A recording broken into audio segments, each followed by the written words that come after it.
Hello বন্ধুরা, আমি পায়েল। আজকে চলে এসেছি নতুন একটি রেসিপি নিয়ে, চিকেন বিরিয়ানি।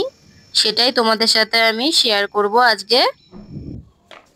এখানে দেখো, এই কৌটোটার মাপে আমি 3 কৌটো চাল নিয়ে নেব। আমি এখানে বাঁশকাঠি চাল ব্যবহার করছি। তোমরা যেটা খেতে ভালোবাসো, যেই চালটা, তোমরা সেটা ব্যবহার করো। এখানে দেখো, চালটা আমি ভালোভাবে ধুয়ে পরিষ্কার করে নিয়েছি। আধ ঘন্টার জন্য আমি চালটা ভিজিয়ে রেখে দিলাম। এদিকে আমি গরম জল করে নিয়েছি। তাতে আমি গুঁড়ো দুধ দিয়ে, কিছুটা পরিমাণে কেশর দিয়ে ভিজিয়ে রেখে দিলাম। ওদিকে আমি দুটো বড় সাইজের নিয়েছি, একটা টমেটো, ওটা আমি মাংসে দেব। এখানে দেখো, গোটা গরম মশলা নিয়েছি। এখানে আমি 4টে পেঁয়াজ নিয়ে নিয়েছি, ভালোভাবে সুন্দরভাবে কুচি করে নিয়েছি পেঁয়াজগুলোকে। এদিকে দেখো, শুকনো লঙ্কা, রসুন, আদা, এটা আমি মাংসে ব্যবহার করব। এই রেসিপি আমি তোমাদের আর শেয়ার করব না। এদিকে দেখো, সেদ্ধ বসিয়েছি আমি, ওর মধ্যে দিয়েছি লবণ, হলুদ, গোলাপ জল, একটু লঙ্কার গুঁড়ো দিয়ে আলুটা সিদ্ধ করে নেব। আমি কিন্তু কোনো কালার ব্যবহার করব না। এদিকে দেখো, জলটা ফুটে গেছে, তার মধ্যে আমি গোটা গরম মশলা দিয়ে দিয়েছি। এদিকে আমি গ্যাসে একটা কড়াই বসিয়ে দিয়েছি। আমি কিছুটা পরিমাণে পেঁয়াজ দিয়ে আমি একটু বেরেস্তা করে নেব। ভালোভাবে নেড়েচেড়ে একটু ভেজে নেব। আমি কিন্তু হাই ফ্লেমে বেরেস্তাটা করব। এদিকে দেখো, জলটা ফুটে গেছে। আমি এবার জলটা ঝরিয়ে চালটা দিয়ে দিচ্ছি। এবার আমি পরিমাণ মতন একটু লবণ দিয়ে দেব। এবার একটু নেড়ে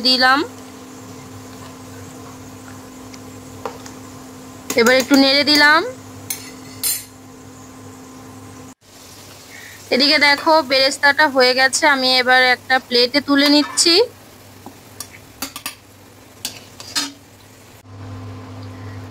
ভাতটাও কিন্তু হয়ে গেছে। ভাতটা আমি এবার ফ্যান ঝরিয়ে নেব।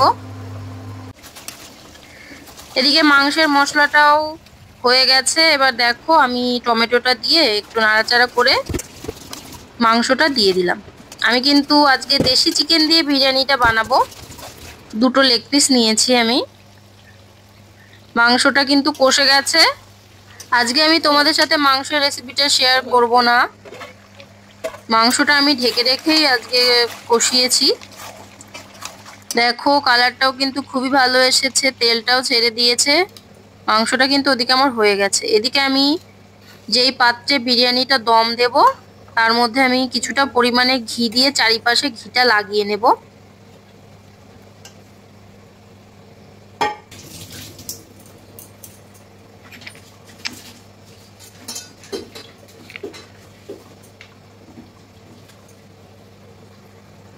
অত বড় করো না। এবার দেখো, 4 থেকে 5টা তেজপাতা আমি নিচে দিয়ে দিলাম, যাতে বিরিয়ানির রাইসটা নিচে লেগে না যায়। আমি কিন্তু খুবই সিম্পল ভাবে বিরিয়ানিটা করব। তোমরাও বাড়িতে একবার ট্রাই করে দেখো, এভাবে খুবই ভালো লাগবে। এবার দেখো, কেশর ভেজানো দুধটা আমি এবার দিয়ে দিলাম কিছুটা পরিমাণে। এবার আমি চিকেনের ঝোলটা দিয়ে দিলাম। বেশি দেব না, অল্প পরিমাণেই আমি দিয়ে দেব। এবার দেখো, রাইস দিয়ে দেব।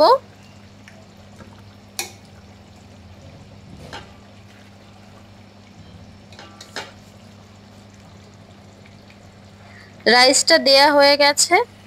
এবার আমি চিকেনের পিসগুলোকে একটা একটা করে দিয়ে দেব।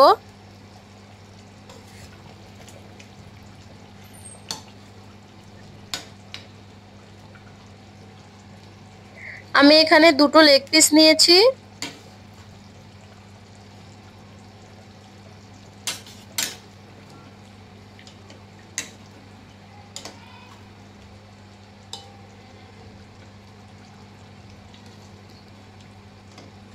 এবার চিকেনের পিসগুলো আমি দিয়ে দিলাম।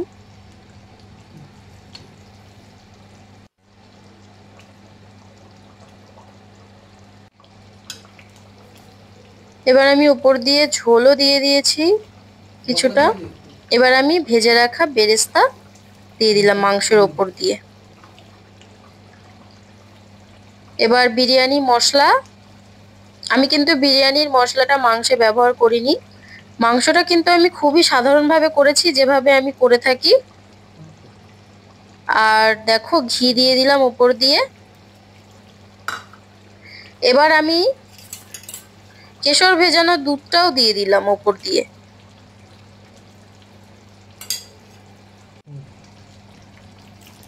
এবার গোলাপ জল দিয়ে দিলাম। আর এবার কেওড়া জল দিয়ে দিলাম। আমি কিন্তু আর কোনো ফুড কালার ইউজ করব না, আমি এই গোলাপ জল আর কেওড়া জলটা দিয়ে বিরিয়ানিটা রেডি করব। এবার দেখো আমি বিরিয়ানিটা দুটো লেয়ারে করব। এবার দেখো ওপর দিয়ে আমি রাইস দিয়ে দিলাম।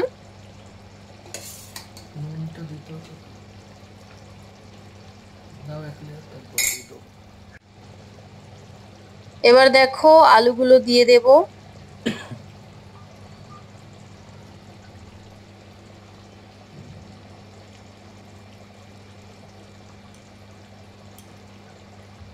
এবার দিয়ে দেব ডিম।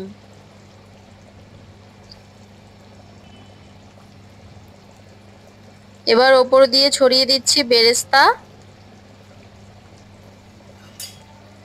এবার ঘি দিয়ে দেব।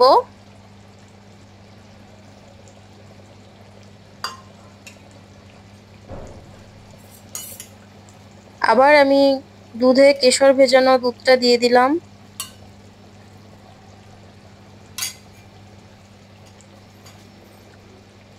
এবার দেখো কেওড়া জলটা দিয়ে দিচ্ছি উপর দিয়ে কিছুটা, গোলাপ জল, বিরিয়ানি মশলা,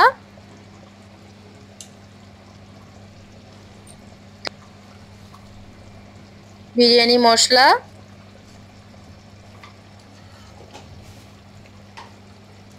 এবার কিছুটা ঝোল দিয়ে দিলাম। আমি কিন্তু বিরিয়ানিটা এভাবেই করি,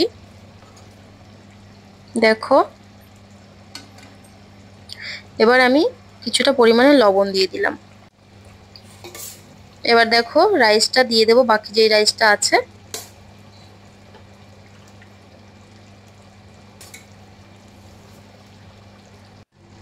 রাইসটা দেওয়া হয়ে গেছে। এবার ঘিটা দিয়ে দিলাম যেটুকু বেঁচে ছিল। এবার ওপর দিয়ে কেশর ভেজানোর দুধটা আবার যেটুকু ছিল আমি দিয়ে দিলাম।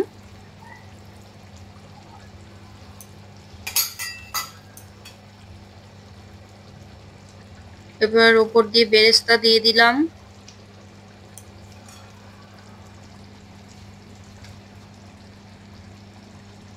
বিরিয়ানির মশলা। বিরিয়ানিটা দমে দেওয়ার জন্য একদম রেডি। দিকে ঢাকনাটা দিয়ে গ্যাসে একদম বসিয়ে দেব।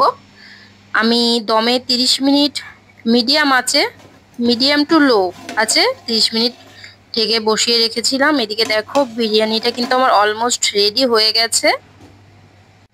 ভাবটাও সুন্দর উঠে গেছে, গন্ধটাও খুবই সুন্দর বেরিয়েছিল। দেখো বিরিয়ানিটা কিন্তু খুবই সুন্দর ঝরঝরে হয়েছে, খেতেও কিন্তু খুবই ভালো হয়েছে। তো তোমরাও একবার বাড়িতে ট্রাই করে দেখো, এভাবে বিরিয়ানিটা করলে খুবই ভালো লাগে। আর আমাদের রেসিপিগুলো যদি তোমাদের ভালো লেগে থাকে অবশ্যই লাইক কমেন্ট শেয়ার করে আমার পাশে থেকো বন্ধুরা। গন্ধটা কিন্তু খুবই সুন্দর বেরিয়েছে। এদিকে দেখো আমি একটা প্লেটে বিরিয়ানি নামিয়ে নিয়েছি। তাহলে বন্ধুরা তোমরা সবাই খুব ভালো থেকো, সুস্থ থেকো।